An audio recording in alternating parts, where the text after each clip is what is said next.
Good morning all of you. Welcome to our platform Shiksha with motivation. आज हम MCQs की form में आपके लिए करंट अफेयर्स लेकर आए हैं जो कि दिसंबर मंथ के ही हैं। 3, 4, 5 दिसंबर के ही ये। अब हम इसमें स्टार्ट करते हैं।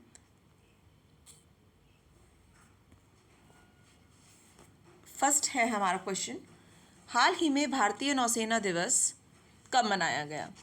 इसका जवाब है बी, 4 दिसंबर को मनाया गया। कुछ और इम्पॉर्टेंट डेज हैं। 1 दिसंबर वर्ल्ड एड्स दिवस और BSF का 58वां स्थापना दिवस। 2 दिसंबर को राष्ट्रीय प्रदूषण नियंत्रण दिवस और विश्व कंप्यूटर साक्षरता दिवस।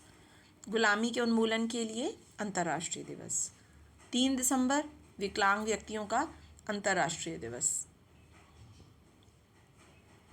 हाल ही में किस राज्य सरकार ने विकलांग व्यक्तियों की मासिक पेंशन को बढ़ाने का फैसला किया है? इसका जवाब है सी, तमिलनाडु। तमिलनाडु के बारे में कुछ और इम्पोर्टेंट फैक्ट्स हैं, जैसे कि तमिलनाडु वन विभाग ने भारत का पहला एलिफेंट डेथ ऑडिट फ्रेमवर्क पेश किया है। तमिलनाडु सरकार ने गिद्धों के संरक्षण के लिए एक पैनल का गठन किया है। इन्होंने भारत का पहला स्लेंडर लॉरिस अभयारण्य अधिसूचित किया है।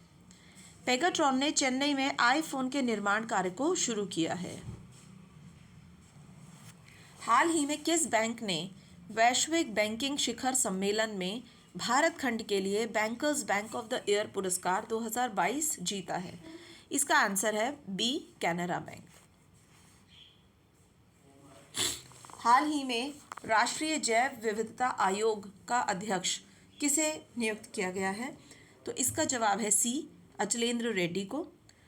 कुछ और फैक्ट्स हैं। प्रीति सूदन, इनको संघ लोक सेवा आयोग का सदस्य नियुक्त किया गया है, प्रीति सूदन को। लक्ष्मी वेंकटेश को INTUC कर्नाटक का नया अध्यक्ष नियुक्त किया गया है। सुंदरमन राममूर्ति को सेबी ने BSE का नया MD और CEO घोषित किया है। अरुण गोयल को ECI का चुनाव आयुक्त नियुक्त बनाया गया है। अरुण गोयल को IOA की एथलीट कमीशन का अध्यक्ष मैरी कॉम को चुना गया है। गुजरात क्रिकेट संघ का नया अध्यक्ष धनराज परिमल नाथवानी को चुना गया है। सुमित्रा चरत राम पुरस्कार से उमा शर्मा को सम्मानित किया गया है। विनीत कुमार ने खादी और ग्रामोद्योग आयोग के CEO के रूप में कार्यभार संभाला है। हाल ही में किसने प्रोजेक्ट GIB शुरू करने का प्रस्ताव रखा है? इसका जवाब है बी, सुप्रीम कोर्ट। किस कंपनी के CEO को भारत सरकार द्वारा पद्म भूषण से सम्मानित किया गया है? इसका आंसर है ए, गूगल। हाल ही में रहने के लिए विश्व का सबसे महंगा शहर कौन सा घोषित किया गया है? तो इसका जवाब है न्यूयॉर्क, USA। हाल ही में कहाँ पहली स्ट्रक्चरल ऑडिट नीति को लागू किया गया है? इसका सही जवाब है बी, उत्तर प्रदेश। उत्तर प्रदेश के बारे में कुछ और इम्पोर्टेंट करंट फैक्ट्स हैं, जैसे कि इन्होंने रामायण और महाभारत सर्किट बनाने का निर्णय लिया है।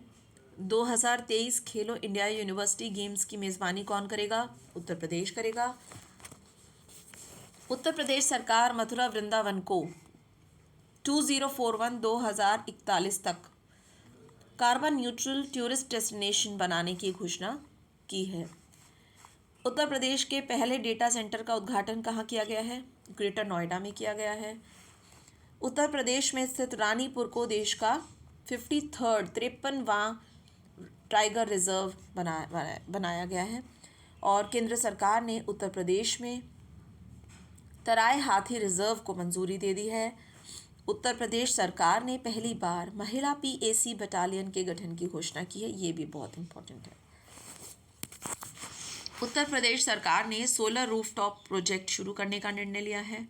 उत्तर प्रदेश को आयुष्मान उत्कृष्ट पुरस्कार 2022 मिला है।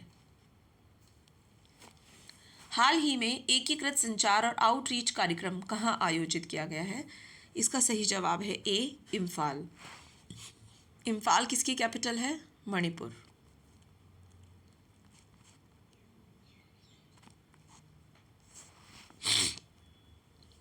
हाल ही में गीता महोत्सव कब मनाया गया? तो ये 3 दिसंबर को मनाया गया। किस राज्य ने धर्मांतरण विरोधी विधेयक को सख्त बनाने के लिए विधेयक पारित किया है? इसका जवाब है उत्तराखंड। उत्तराखंड हाई कोर्ट को नैनीताल से हल्द्वानी शिफ्ट किया गया है। ये भी एक अच्छे याद रखने लायक है ये कि उत्तराखंड हाई कोर्ट कहाँ पर है, तो आप कहेंगे हल्द्वानी। 9 नवंबर को इन्होंने अपना स्थापना दिवस मनाया। उत्तराखंड के मुख्यमंत्री ने लखपति दीदी मेले का शुभारंभ किया। यह महिला सशक्तिकरण से संबंधित है। महिलाओं की जो आय है वो 1 लाख रुपए वार्षिक करने का लक्ष्य इसमें रखा गया है प्रति महिला। उत्तराखंड के औली मिलिट्री स्टेशन में रक्षा मंत्री ने शस्त्र पूजा की है। रक्तदान अमृत महोत्सव में उत्तराखंड को दूसरा स्थान मिला है। स्कूल स्वच्छता शिक्षा कार्यक्रम पहल उत्तराखंड द्वारा शुरू की गई है। ऋषभ पंत को उत्तराखंड का ब्रांड एम्बेसडर बनाया गया है। हाल ही में डॉक्टर राजेंद्र प्रसाद की जयंती कब मनाई गई थी? इसका जवाब है 3 दिसंबर। किस अंतरिक्ष एजेंसी ने पृथ्वी जैसे एक नए ग्रह की खोज की है? This is NASA. हाल ही में किस राज्य के मुख्यमंत्री ने 1 डिस्ट्रिक्ट 1 स्पोर्ट योजना शुरू की है?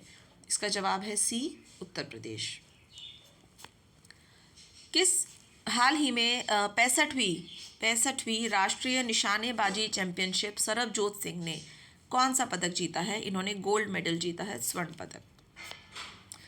हाल ही में विकलांग व्यक्तियों का अंतर्राष्ट्रीय दिवस हमने अभी पीछे देखा, 3 दिसंबर को मनाया गया। कहाँ पर घरों पर रूफटॉप सौर ऊर्जा संयंत्र लगाने को मंजूरी दी गई है? किस राज्य में? जम्मू कश्मीर में। अब जम्मू कश्मीर के बारे में कुछ और इम्पोर्टेंट करंट फैक्ट्स हैं। भारतीय सेना ने श्रीनगर में पुष्पांजलि समारोह आयोजित किया गया।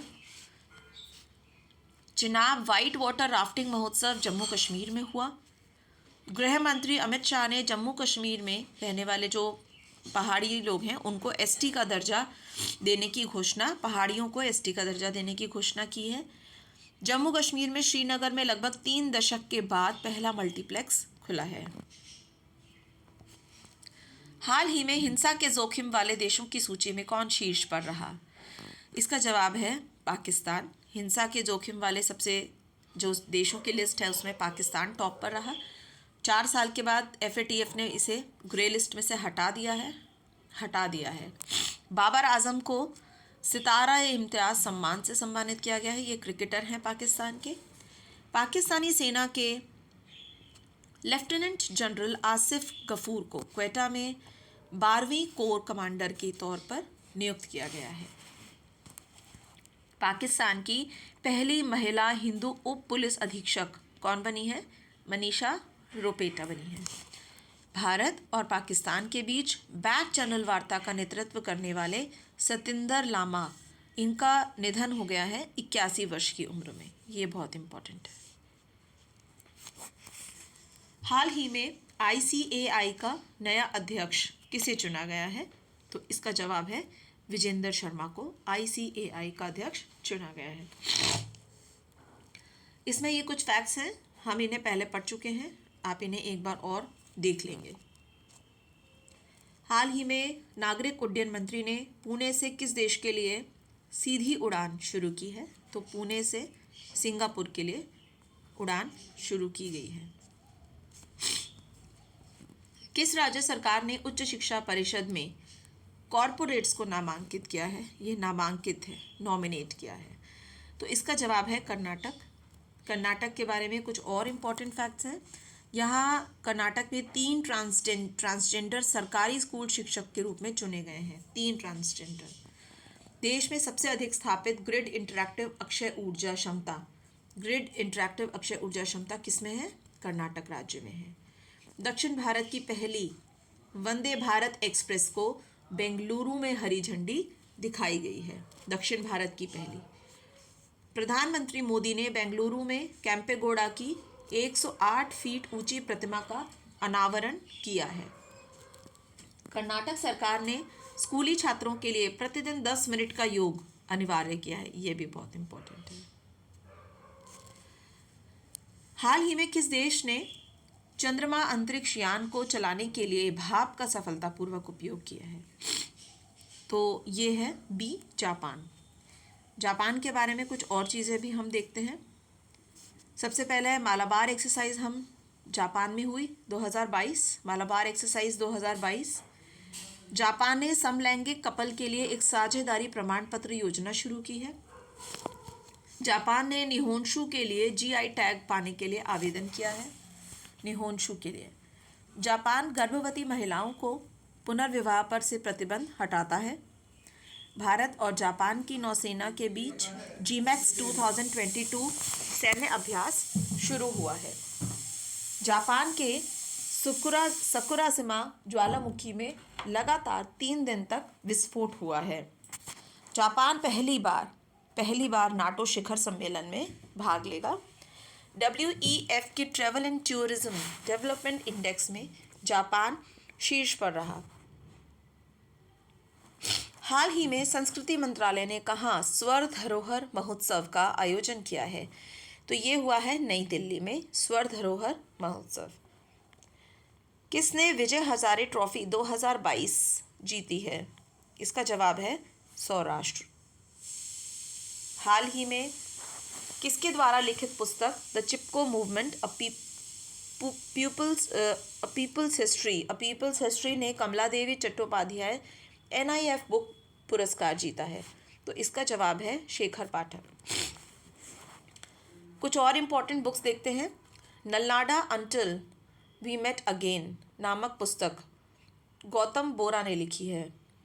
विनिंग द इनर बैटल ये लिखी है शेन वॉटसन ने। Winning the inner battle. फ्रांसीसी लेखक रेने नाबा ने अपनी नई पुस्तक न्यूक्लियराइजेशन ऑफ एशिया का विमोचन किया है। ये फ्रांसीसी लेखक हैं रेने नाबा। हरदीप सिंह पुरी ने Delhi university celebrating 100 glorious years नामक पुस्तक लिखी है। डॉक्टर विमल जालान ने from dependence to self reliance नामक पुस्तक लिखी है। साहिल सेठ ने अपनी पुस्तक अ कंफ्यूज्ड माइंड स्टोरी का विमोचन किया है। हाल ही में झरना दास का निधन हुआ। वे कौन थी? तो वे एक अभिनेत्री थी। हाल ही में NCBC national commission for backward classes का नया अध्यक्ष किसे नियुक्त किया गया है? तो इसका जवाब है हंसराज गंगाराम। सुदर्शन प्रहार अभ्यास ये कहाँ आयोजित किया गया? सुदर्शन प्रहार ये राजस्थान में आयोजित किया गया था। तो thank you for watching. Please take care, like, share and subscribe our channel. Thank you.